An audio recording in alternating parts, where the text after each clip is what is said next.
ನಮ್ಮ Sahyadri news channel ಅನ್ನು YouTube, Facebook ಹಾಗೂ ಇನ್ಸ್ಟಾಗ್ರಾಂನಲ್ಲಿ ನೋಡಿ. ಸಬ್ಸ್ಕ್ರೈಬ್, ಲೈಕ್ ಮತ್ತು ಶೇರ್ ಮಾಡಿ ಪ್ರೋತ್ಸಾಹಿಸಿ.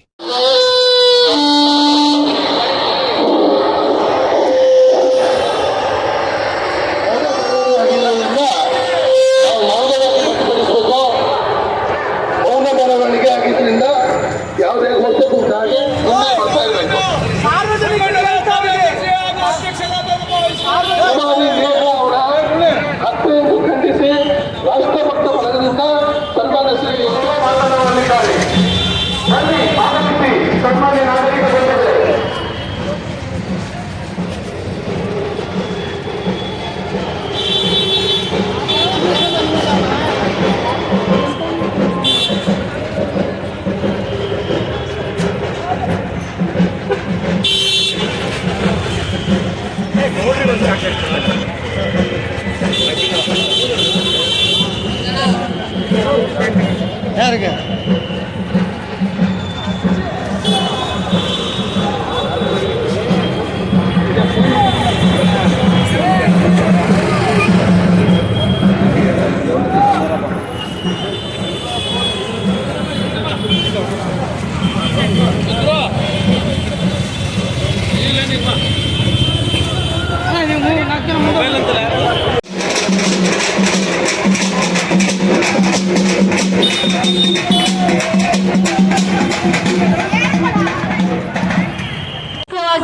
ನಾವಿವತ್ತು ಹಿಂದೂಗಳು ಹೇಗಿರ್ಬೇಕು ಅನ್ನುವಂಥದ್ದೇ ಮರ್ತೋಗ್ಬಿಟ್ಟಿದ್ಯಾ ಅಂತ ಅನ್ಸತ್ತೆ.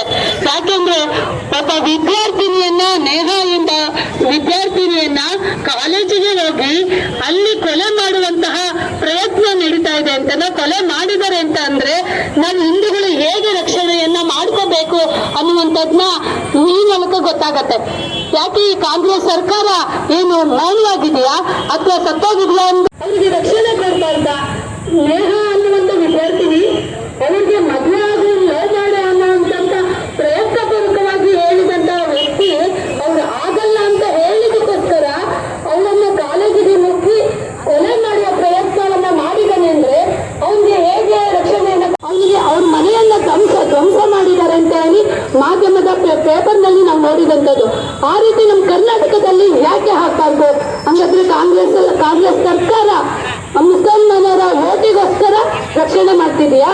ಅವನು ಫಯಾಜನ್ನವನ್ನ ಇಮಿಡಿಯೇಟ್ಲಿ ತಕ್ಷಣ ಅವನಿಗೆ ಸರ್ಕಾರದಿಂದ ಅವನಿಗೆ ಗಲ್ಲಿಗೆ ಹಾಕ್ತಿರೋ, ಗಡಿಪಾರು ಮಾಡ್ತಿರೋ ಗೊತ್ತಿಲ್ಲ.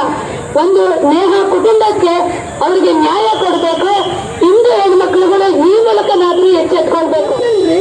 ಅವರ ಅಭಿತ ನೇಹದ ತಂದೆ ಅಂತ ಹೇಳ್ತಾ ಇದ್ದಾರೆ.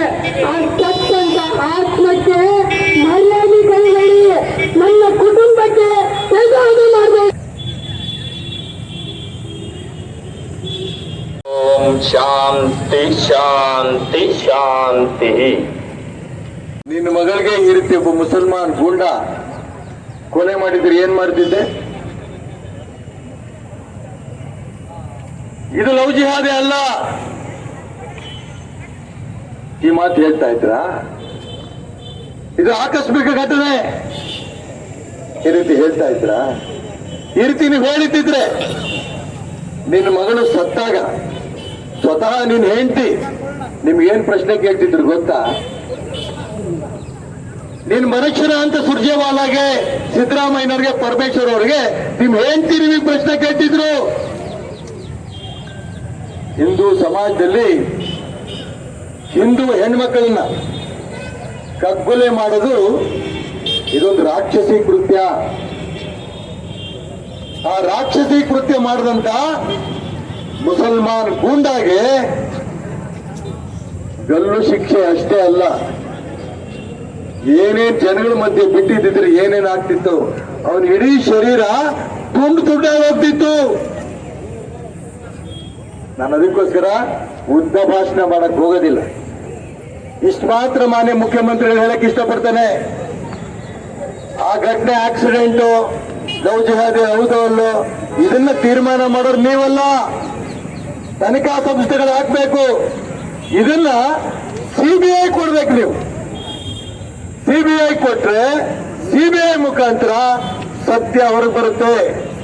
ಈ ದಿಕ್ಕಲ್ಲಿ ಪ್ರಯತ್ನ ಮಾಡಬೇಕು ಅಂತ ನಿಮ್ಗೆ ಒತ್ತಾಯ ಮಾಡಿ ಇಲ್ಲಿ ಇವತ್ತು ಇಷ್ಟು ಬಿಸಿಲಲ್ಲೂ ಕೂಡ ಸಾವಿರಾರು ಜನ ಯುವಕರು ಹೆಣ್ಮಕ್ಳು ನೀವೆಲ್ಲರೂ ಕೂಡ ಬಂದಿರೋದು ದುಃಖದಿಂದ ನಾನು ಹೇಳ್ತೇನೆ. ಈ ರೀತಿ ಇನ್ನೊಂದು ಘಟನೆ ಆಗಬಾರ್ದು. ಆಗದೇ ಇರೋ ರೀತಿಯಲ್ಲಿ ರಾಜ್ಯದ ಕಾಂಗ್ರೆಸ್ಸಿನ ಸರ್ಕಾರ ಗಮನ ಹರಿಸಬೇಕು ಅಂತ ಒತ್ತಾಯ ಮಾಡಿ ನನ್ನ ಮಾತು ಮುಗಿಸ್ತೀನಿ. ನಮಸ್ಕಾರ. ಮನವಿನಲ್ಲಿ ಇದನ್ನು ಸಿಬಿಐ ತನಿಖೆ ಮಾಡಬೇಕು ಅನ್ನೋ ಒತ್ತಾಯ ಕೂಡ ಮಾಡಿದ್ದೇವೆ. ನಾವು ಮಾನ್ಯ ಮುಖ್ಯಮಂತ್ರಿಗಳಿಗೆ, ಗೃಹ ಮಂತ್ರಿಗಳಿಗೆ, ಕಾಂಗ್ರೆಸ್ ನಾಯಕರ ಸುಜ್ಜಿವಾಲಕ್ಕೆ ಪ್ರಶ್ನೆನೂ ಕೇಳಿದ್ದೇವೆ. ನಿಮ್ಮ ಮಗಳೇ ಈ ರೀತಿ ಕಗ್ಗೊಲೆ ಆಗಿದ್ದಿದ್ರೆ ನೀವು ಈ ರೀತಿ ಹೇಳಿಕೆ ಕೊಡ್ತಿದ್ರಾ? ಸುರ್ಜಿವಾಳ ಕೊಚ್ಕೊಂಡಿದ್ದಾರೆ. ಒಂದೇ ದಿನದಲ್ಲಿ ಫಯಾಜ್ನ ಅರೆಸ್ಟ್ ಮಾಡಿದೀವಿ ಅಂತ. ಕೊಲೆ ಮಾಡಕ್ ಫಯಾಜ್ಗೆ ಹಾಕ್ಬಿಟ್ರಿ.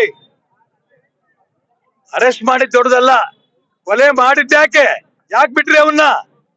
ಸಿದ್ದರಾಮಯ್ಯನವ್ರು ಹೇಳ್ತಾರೆ ಇನ್ಸಿಡೆಂಟ್ ಆಕಸ್ಮಿಕ ನಡೆದ ಘಟನೆ. ಮಾನ್ಯ ಪರಮೇಶ್ವರ್ ಹೇಳ್ತಾರೆ ಲವ್ ಜಿಹಾದಿ ಅಲ್ಲ. ಆಯ್ತು, ನಿಮ್ ಹೆಂಡತಿಯವ್ರಿಗೆ ಈ ಮಾತು ಕೇಳಿ, ಇದು ಲವ್ ಜಿಹಾದಿ ಹೌದೋ ಅಲ್ಲೋ, ಇದು ಆಕಸ್ಮಿಕ ಘಟನೆ ಹೌದೋ ಅಲ್ಲೋ, ಇದು ಒಂದೇ ದಿನದಲ್ಲಿ ಹಿಡಿದಿದ್ದು ಸರಿನೋ ತಪ್ಪೋ ನಿಮ್ ಹೆಂಡತಿಯರಿಗೆ ಕೇಳಿದ್ರೆ ಅವರು ಉತ್ತರ ಕೊಡ್ತಾರೆ. ನೀವು ಆಡಳಿತ ನಡೆಸೋದಕ್ಕೆ ಅಯೋಗ್ಯರು ಅನ್ನೋದನ್ನ ಇಡೀ ಕರ್ನಾಟಕ ರಾಜ್ಯದ ಹೆಣ್ಮಕ್ಳ ಪರವಾಗಿ ನಿಮ್ಮ ಮನೆಯಲ್ಲಿರುವಂತ ಹೆಂಡತಿಯರು ಹೇಳ್ತಾರೆ, ಹೆಣ್ಮಕ್ಳು ಹೇಳ್ತಾರೆ. ಹಾಗಾಗಿ ನಾನು ಉದ್ದ ಭಾಷಣ ಮಾಡಕ್ ಹೋಗಲ್ಲ. ಮುಖ್ಯಮಂತ್ರಿಗಳಿಗೆ, ಗೃಹ ಮಂತ್ರಿಗೆ ಹೇಳ್ತೇನೆ, ಈ ಒಂದು ನೇಹಾ ಅವರ ಕಗ್ಗೊಲೆ ಏನಾಗಿದೆ